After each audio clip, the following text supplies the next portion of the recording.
They've had great success. The Abraham Accords have been very successful, but in order to do that, we wanted them. We want them in. We think it's very good. We think the Abraham Accords bring peace in the Middle East, and now there's no longer an Iran factor.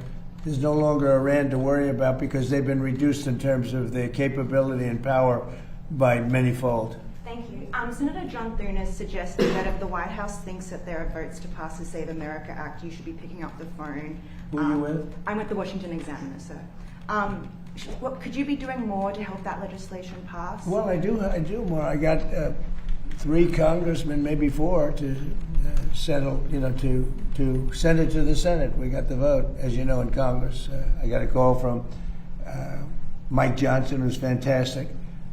He's a fantastic speaker, one of the best I've ever seen, and I think he's going to go down as one of the best. He called. He said, we have problems with 3 or 4 people. Could you call them? I called them. Every one of them, after I called them, voted, and we got it passed up to the Senate.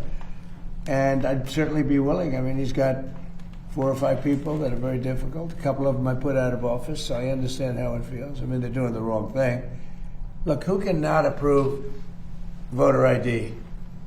Who cannot approve proof of citizenship? Who cannot approve funding military when you're winning a war? And what are you supposed to do? Stop fighting? We're winning a war by a lot. We're talking to them right now. They're willing to do things that they would have never done.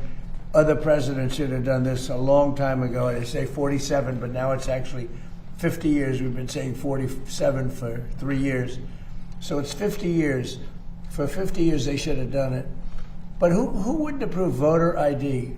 And that's photo ID. Who wouldn't approve proof of citizenship? And the Democrats don't want it because they cheat. But no Republican should put us in a position where they don't approve something like that. Yeah, please.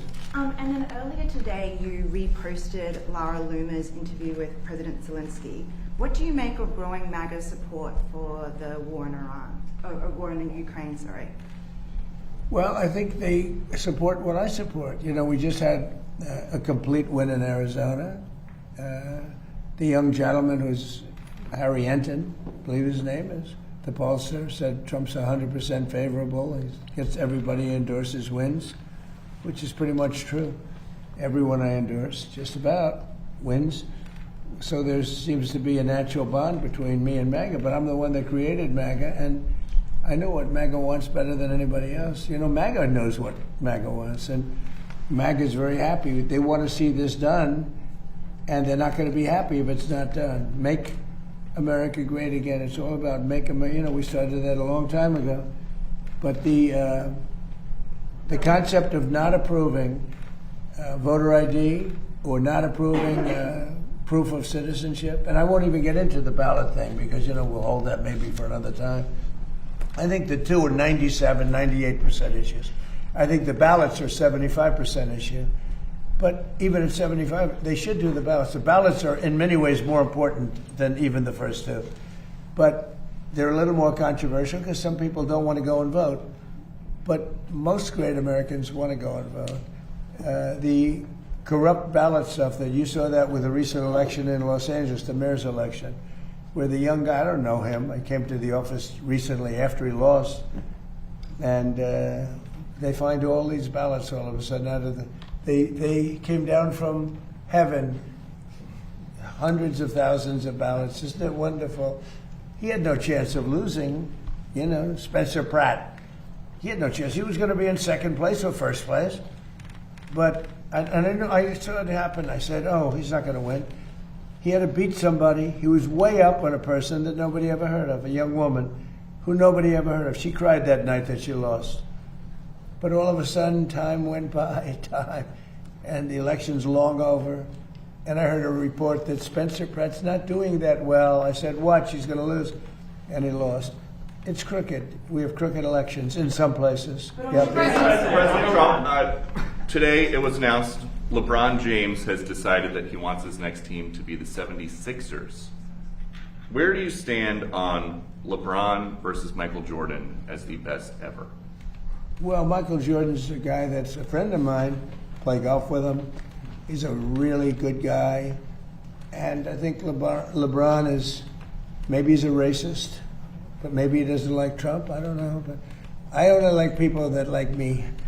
So I would say Michael Jordan all the way. And another sports question. When Tiger Woods was about to get arrested, he called you. Yeah. Now we know that when Bryson DeChambeau was having a dispute with a rules official this week, he wanted to call you. You got involved with a red card for the U.S. men's soccer team. Is there a precedent for somebody with your job becoming a fixer for the world's best athletes? Well, it's not a fixing me being a judge. Like, I thought the Bryson call was a tough call. I saw him walking around. I see a lot of people, they're walking around looking for their ball in weeds, okay? But I've been watching that, so, I thought it was a tough call against him. I thought the red card was a very tough call. And it worked out brilliantly. Look, supposing that they didn't let him play and we lost, everyone would have been angry, right? The way it was that they lost with their best player. Now everyone's happy, including Belgium. Of course, they lost the next game, so they're not that happy either. But it worked out great. Johnny did a good job in making that call. All I did, I asked for a review.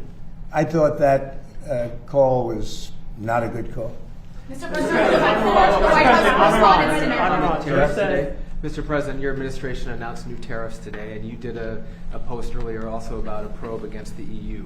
Are you confident that the new tariffs and any tariffs that may come from this probe will withstand legal scrutiny? Well, these tariffs have been up for a long time. They've been approved for years, thousands of cases they've been approved. Of course, with me, it's different. I'm different. I go up. I don't get treated fairly, but I've lived with it. And here we are in the Oval Office. I guess I somehow figured it out. But no, we put the tariffs on. They're very standard tariffs. The other way was easier. I thought the decision by the Supreme Court was not a good one. But we have many forms of tariffs. And all we did is go to B, follow the line B. Now, B is something that's been used many, many times for years and very standard. And we've used that, and we're taking in billions of dollars. And because of tariffs, largely, I think the election, November 5th, but largely because of tariffs, we have $19.2 trillion being invested in our country. And without tariffs, we wouldn't, would be in big trouble. Think of it. So the Sleepy Joe Biden administration has less than $1 trillion being invested, much less for 4 years. We have $19.2 trillion for 1 year. There's never been anything like it in history. That's because of tariffs. So the Supreme Court said, please do it a different way. You have other ways to do it, and we did that. USTR mentioned Iran. You told Axios. Child labor was one of the things that USTR cited as a reason. Well, it seems to be that that's what they decided. They go all over the world and they look and they examine and they see and they see. And child labor was one of the things that one of the reasons, and they had a big problem with that. Yeah. You told Axios that you were considering a, quote, massive attack on Iran. What is the tipping point for you to make the decision Well, to I make can't an tell you attack? that. Right now we're But talking also, to them, so, maybe there won't be a tipping point, and maybe there will. We're ready to go. Look, we're locked and loaded. We're ready to go, but we're talking to them, so maybe there will be, maybe there won't be a tipping point. But at what point with Iran do you think they're going to cry uncle and actually come to the table? Well, maybe they will cry uncle, or maybe they'll just give up, or maybe they'll just go into a cave and hide. They have caves very deep in the ground, and they can hide. They get shaken up pretty good, but they can hide. But we've taken out their first level of leadership. We've then taken out their second level of leadership. We've taken out some of the third level, and we're negotiating with the rest. And we'll see how it all works. And right now, we are talking to them seriously. But I've talked to them before, and they don't seem to be able to get there. Maybe now they will. But look. If I thought they were anywhere near getting a nuclear weapon, if I wasn't elected, Israel would, in my opinion, not be around anymore. They would have been hit by a nuclear weapon. And that includes right at the beginning with Barack Hussein Obama's nuclear deal that was so bad with Iran. That was a road to a nuclear weapon.